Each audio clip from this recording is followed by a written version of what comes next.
Well, hello again. There's so many different stories that I've wanted to read you all. But this story is one that is very close to my heart. You see, when I grew up, Grandma and Grandpa had some books called The Children's Hour. Some beautiful burgundy volumes, just filled with all different sorts of stories. I just couldn't get enough. Anyway, that's where I first met Homer Price. And I always loved his stories. His first story, and I think the first one I ever read, is called The Case of the Sensational Scent. About 2 miles out of Centerburg, where Route 56 meets Route 56A, there lives a boy named Homer. Homer's father owns a tourist camp. Homer's mother cooks fried chicken and hamburgers in the lunchroom, takes care of the tourist cabins while his father takes care of the filling station. Homer does odd jobs about the place. Sometimes he washes windshields of cars to help his father. Sometimes he sweeps out cabins, or takes care of the lunchroom to help his mother. When Homer isn't going to school, or doing odd jobs, or playing with other boys, he works on his hobby, which is building radios. He has a workshop in one corner of his room, where he works in the evenings. Before going to bed at night, he usually goes down to the kitchen to have a glass of milk and cookies, because working on radios makes him awful hungry. Tabby, the family cat, usually comes around for something to eat too. One night, Homer came down and opened the icebox door, poured a saucer of milk for Tabby, and a glass of milk for himself.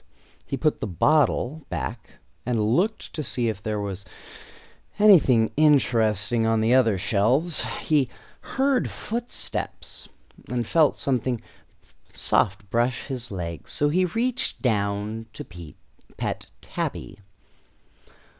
When he looked down, the animal drinking the milk certainly wasn't a cat. It was a skunk. Homer was startled, just a little, but he didn't make any sudden motions, because he remembered what he had read about skunks. They can make a very strong smell that people and other animals don't like. But the smell is only for their protection, and if you don't frighten them or hurt them, they're very friendly. While the skunk finished drinking the saucer of milk, Homer decided to keep it for a pet, because he had read somewhere that skunks become excellent pets if you treat them kindly. He decided to name the skunk Aroma. Then he poured out some more milk for Aroma, and had some more himself. Aroma finished the second saucer of milk, licked his mouth, and calmly started to walk away. Homer followed and found that Aroma's home was under the house, right beneath his window. Aroma, that's a beautiful name, isn't it?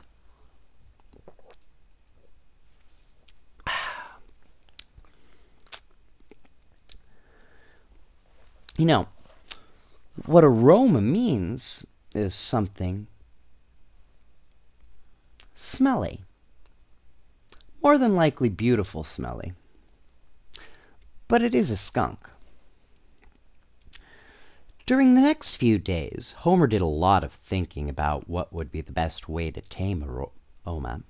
He didn't know what his mother would think of a pet skunk around the house, but he said to himself, Aroma has been living under the house all this time, and nobody knew about it, so I guess it will be all right for it to keep on being a secret.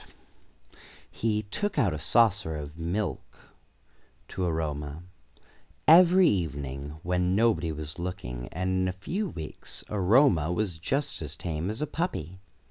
Homer thought it would be nice if he could bring Aroma up to his room, because it would be good to have company while he worked building radios. So he got an old basket and tied a rope to the handle to make an elevator. He let the basket down from his window and trained Aroma to climb in when he gave a low whistle. Then he would pull the rope, and up came the basket, and up came Aroma to pay a social call. Aroma spent most of his visit sleeping, while Homer worked on a new radio. Aroma's favorite place to sleep was in Homer's suitcase. One evening Homer said, "There, that's the last wire soldered and my new radio's finished. I'll put the new tubes in it and we can try it out."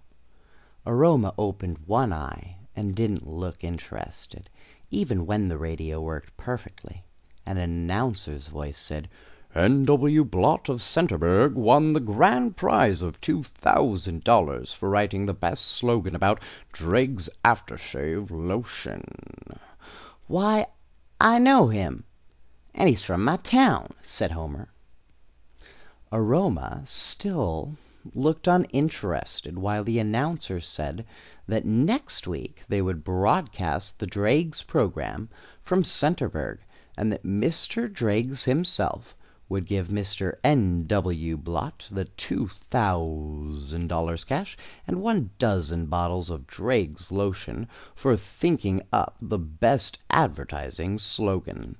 Just think, Aroma, a real radio broadcast from Centerburg.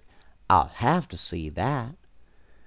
The day of the broadcast arrived, and Homer rode to Centerburg on his bicycle to watch.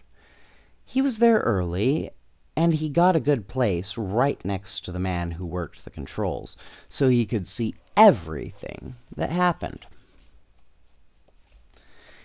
I have a great picture of him tinkering on his radio, by the way. I just wanted to show that to you. Such a wonderful detail there. A brush, a saw, a hammer. Oh, and there's the skunk, just sitting there in his suitcase.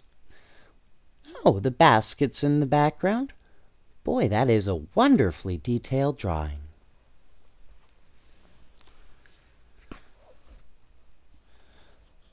So anyway, he did have the perfect position to see everything that happened.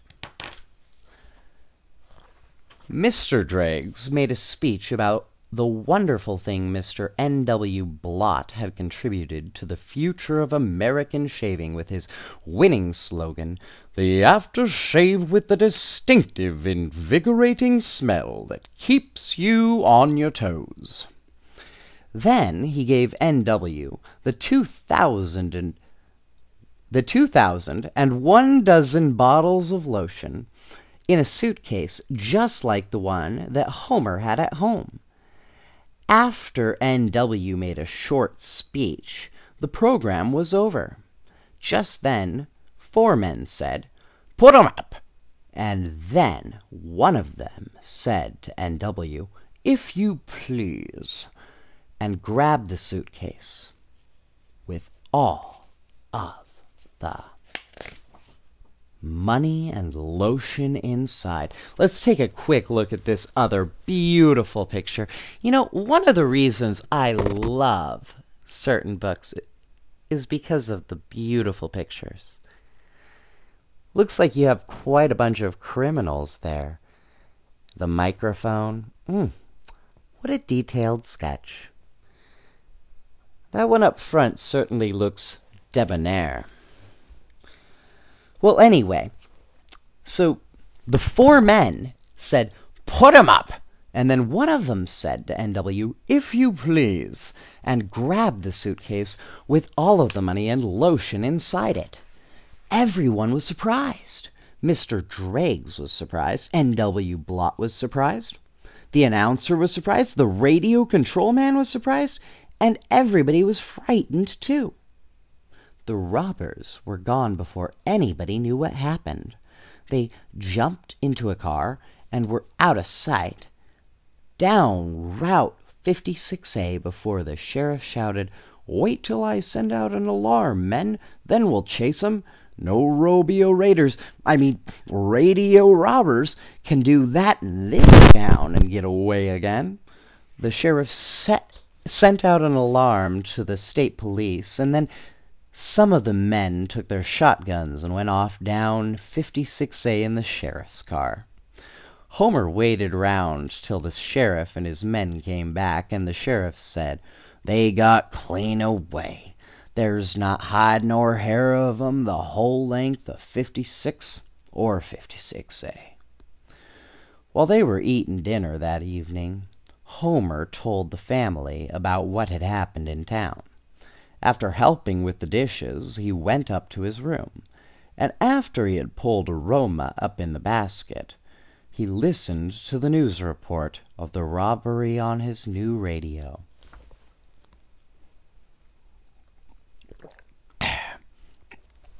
"Police are baffled," the news commentator said. "Mr. N.W. Blott is offering half of the prize money and 6 bottles of lotion to anyone who helps him get his prize back."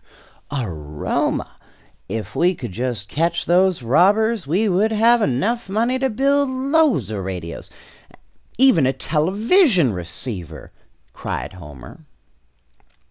He decided that he had better go to bed instead of trying to think of a way to catch the robbers, because he was going to get up very early in the morning and go fishing. He woke up before it was light, slipped on his pants, and ate a bowl of cereal. Then he found his fishing pole, gave a low whistle for Aroma. The whistle wasn't necessary because Aroma was waiting in the basket. Homer put the basket on his bike, and they rode off down 56A. They turned into the woods where the bridge crossed the brook, and Homer parked the bike and started to walk along the brook with Aroma following right along. They fished all morning, but didn't catch anything besides the fish just weren't biting. They tried all the places in the brook.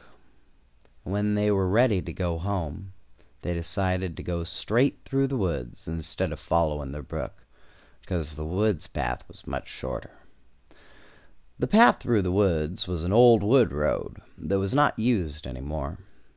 It had not been used for years, and almost everyone had forgotten that it was ever built. Before they had gone very far, Homer thought he heard voices. Then he smelled bacon cooking. He thought it was strange, because nobody ever came up to this mountain to camp, so he decided to sneak up and investigate. When Homer and Aroma looked around a large rock, they saw 4 men. "The robbers," whispered Homer, and indeed they were the robbers. There was the suitcase with the $2,000 and the 12 bottles of after-shaving lotion.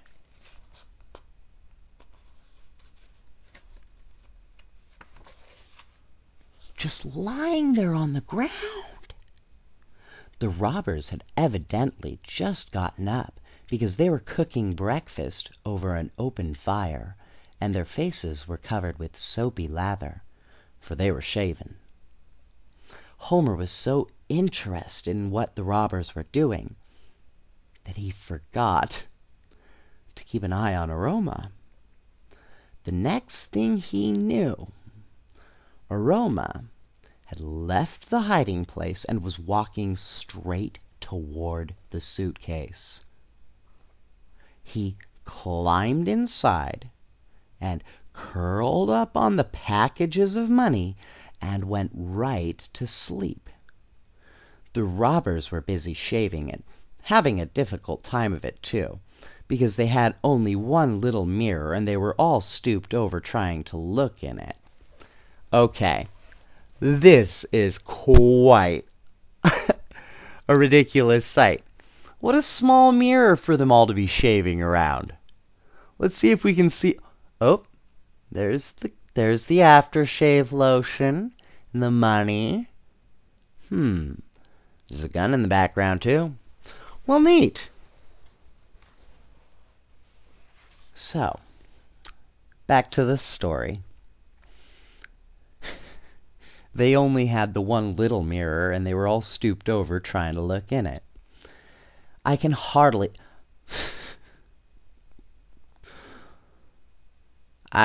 wait to finish shaving and try some of that fragrant after-shaving lotion, said the first robber.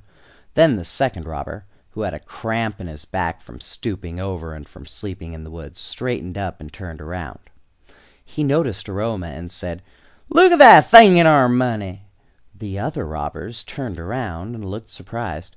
"That, my dear friend, is not a thing. It is a mustellin mammal, genus Mephitis, commonly known as a skunk," said the third robber, who had evidently gone to college and studied zoology. "Well, I don't care if a thing or a mammal or a skunk. He can't sleep on our money. I'll cook that mammal's goose." Then he picked up a big gun and pointed it at Aroma.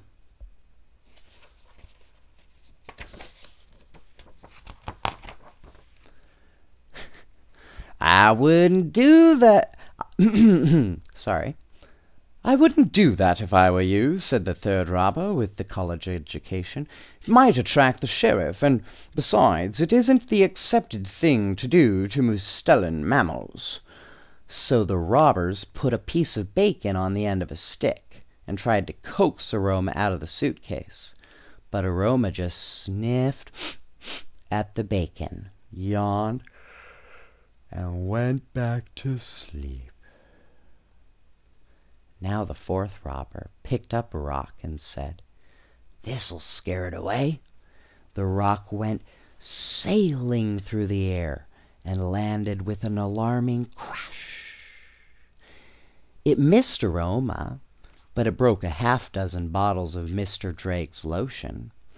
The air was filled with that distinctive, invigorating smell that keeps you on your toes. But mostly, the air was filled with Aroma. Everybody ran because the smell was so strong it made you want to close your eyes. Homer waited by the old oak tree for Aroma to catch up, but not for Aroma to catch up all the way. They came to the bike and rode off at full speed, except to stop once to put Aroma and the basket on the rear mudguard. They made the trip home in record time. Homer was very thoughtful while he did the odd jobs that afternoon. He thought he had better tell his mother what had happened up on the mountain. His father had gone into the city to buy some things that were needed around the place, and he would not be back until late that night. All right, so here was something I always wondered when I was younger. Why didn't he call the police right away? Like, he knew they were on the mountain. So that always bothered me. But I don't like to pick apart stories too much. I just really like this story. So, anyway, let's get back to it.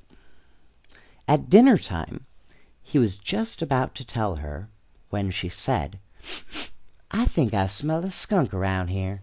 I'll tell your father when he gets home.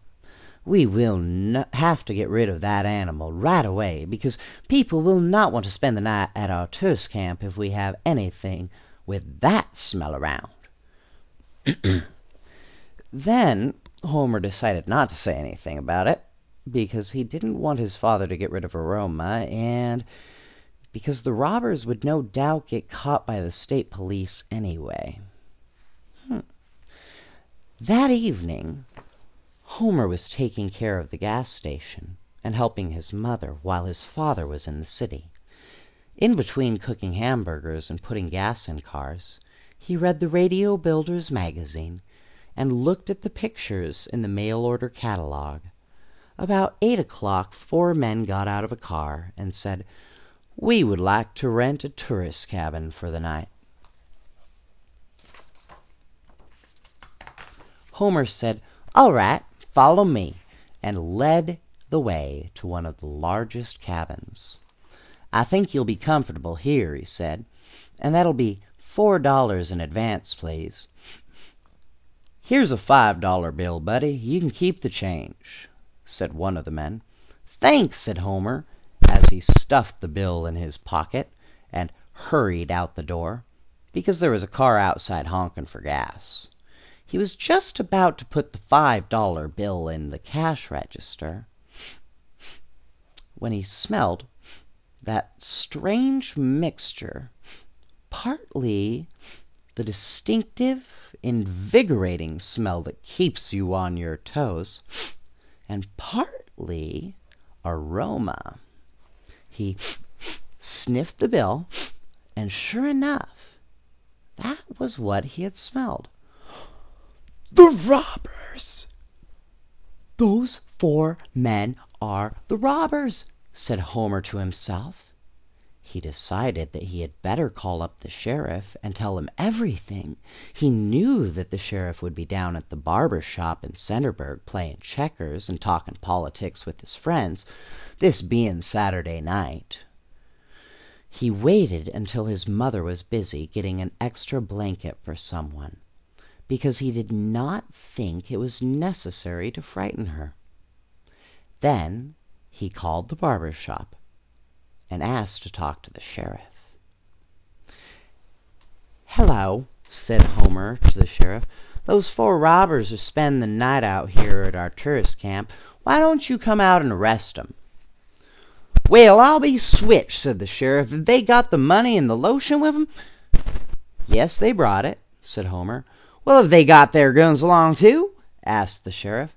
"I don't know, but if you hold the line a minute, I'll slip out and look," said Homer. He slipped out and peeped through the window of the robbers' cabin. They were getting undressed, and their guns were lying on the table, and on the chairs, and under the bed, and on the dresser. There were lots of guns. Homer slipped back and told the sheriff, "They must have a dozen or two."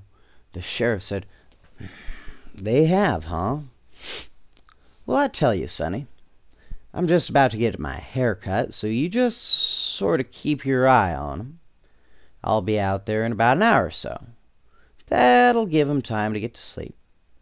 Then some of the boys and me can walk right in, snap the bracelets on 'em." "Okay, see you later, Sheriff," said Homer. Later, when his mother came in, Homer said, "Mother, I have some very important business. Do you think that you could take care of things for a while?" "Well, I think so, Homer," said his mother, "but don't stay away too long." Homer slipped up to a window. I think we should just let some time pass there. It's not like he went straight from his mom to a window. No, he probably had a little bit of time.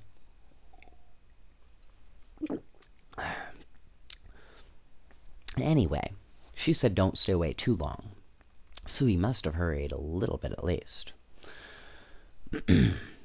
Homer slipped up to a window in the robber's cabin and started keeping an eye on them.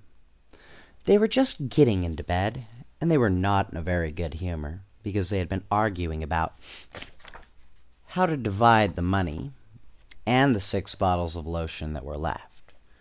They were afraid, too, that one of the 4 might get up in the night and run away with the suitcase, with the money and the lotion in it. They finally decided to sleep all 4 in one bed.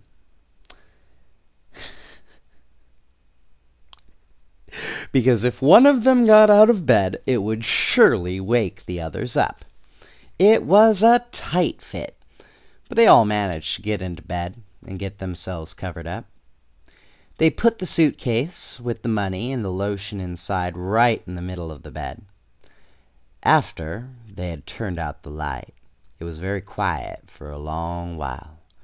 Then the first robber said, "You know, this ain't so comfortable sleeping four in a bed." "I know," said the second robber, "but it's better than sleeping in the woods where there's mosquitoes." "And funny little animals that don't smell so nice," added the third robber. "You must admit, though, that our present condition could be described as being a trifle overcrowded," said the one with the college education. "Dem's my feelings exactly," said the first robber. "We might as well start driving to Mexico, because we can't sleep like this. We might as well ride toward the border." "No, driving at night makes me nervous," said the second robber. "Me too," said the third. Then there followed a long argument, with the first and the third robbers trying to convince the second and the fourth robbers that they should go to Mexico right away. While they were arguing, Homer thought very hard. He guessed that something had better be done pretty quick, or the robbers might decide to go before the sheriff got his hair cut. He thought of a plan, and without making a sound, he slipped away from the window and hurried to Aroma's hole under the house. He whistled soft and low,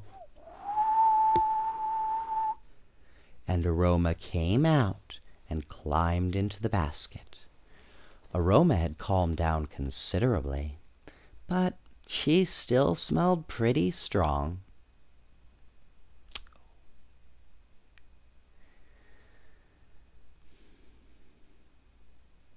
Homer quietly carried the basket to the spot under the robber's window and listened. They were still arguing about the trip to Mexico. They didn't notice Homer as he put the basket through the window onto the chair beside the bed. Of course, Aroma immediately crawled out onto the bed and took her place in the suitcase. "Stop tickling," said the tall robber, because his feet stuck out and Aroma's tail was resting on his toes. "I'm not tickling you," said the second robber. "But say, I think I still smell that animal. Now that you mention it, I seem to smell it too." The fourth robber reached for the light button, saying, "That settles it. Let's get dressed and go to Mexico, because I think I smell that animal as well." Then, as the robber turned on the light, Homer shouted, "You do smell that animal, and please don't make any sudden movements, because he excites easily." The robbers took one look and pulled the covers over their heads. "The sheriff will be here in a few minutes," said Homer bravely. But 5 minutes later, the sheriff had not shown up. The robbers were getting restless, and Aroma was tapping her foot and getting excited. Homer began to be disturbed about what his mother would say if Aroma smelled up one of her largest and best tourist cabins. So he quickly thought of a plan. He climbed through the window. He gathered up all of the guns and put them in the basket. Then he gathered up the robbers' clothes and tossed them out the window. After picking up one of the larger guns, Homer waved it in the direction of the robbers and said, "You may come out from under the covers now and hold up your hands." The robbers gingerly lifted the covers and peeked out. Then they carefully climbed out of bed, so as not to disturb Aroma, and put up their hands. "We didn't mean to do it," mumbled the first robber. "We'll give the money back," said the second robber. Our early environment is responsible for our actions, said the educated robber. I'm sorry, Homer said, but I'll have to take you to the sheriff. He motioned with the gun and demanded that the fourth robber pick up the suitcase with the prize money and the lotion inside. Then he said, "Forward, march!" "Must we go in our pajamas?" cried one. "And without our shoes," wailed another. "Roma's getting excited," Homer reminded them, and the robbers started marching without any more arguing. But they did grumble and groan about walking on gravel with bare feet. Robbers aren't accustomed to going without shoes. They couldn't have run away, even if Homer and Roma hadn't been there to guard them. I guess they have soft feet. First came the first robber with his hands up. Then the second robber with his hands up. Then the third robber with his hands up. And then the fourth robber with his right hand up and his left hand down, carrying the suitcase. Of course, Aroma followed the suitcase. And last of all came Homer, carrying the basket with a dozen or 2 guns in it. He marched them straight down Route 56A and up the main street of Centerburg. They turned into the barber shop where the sheriff was getting his hair cut, and the boys were sitting around playing checkers. When the sheriff saw them come in the door, he stopped talking about the World Series and said, "Well, I'll be switched if it ain't the the raid of robbers." The sheriff got out of the barber chair with his hair cut up one side and not cut up the other, and put the handcuffs on the men and led them off to jail. Well, there isn't much more to tell. The newspapers told the story in the headlines saying, "Boy and pet skunk trapped shaving lotion robbers by smell." And the news commentators on the radio told about it too. Homer's father and mother said that Homer could keep Aroma for a pet, because instead of hurting business, Aroma doubled business. People for miles around are coming around to the crossroads where 56 meets 56A just to buy gasoline, to eat a hamburger or home-cooked dinner, and see Aroma. Next time Homer went into Centerburg to get a haircut, he talked the whole thing over again with the sheriff. "Yep," said the sheriff, "that was sure one smell job of swelling. One swell job of smelling."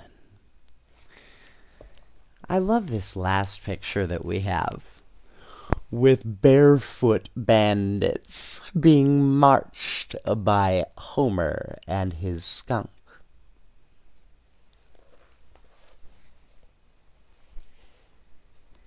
You know, something that I learn more every time I read books is about how they're a way to hold the past for the future. I feel the same way about videos. We're always looking to reach out to those who don't know much about what came before and tell them a little bit. There were a couple of things in there that I didn't know about when I was a young boy. You know, like radios. I didn't know how radios worked. Or the idea that a boy could make his own television set. You know, that was a really inspiring book to me for that very reason. I found out that my own uncle, Earl, built his own ham radio. And he used it to talk all over the world to all sorts of different people. And now, I ended up being born in an age when we have the internet, where we're able to reach out, put out our information, and have it accessible whenever you guys want it.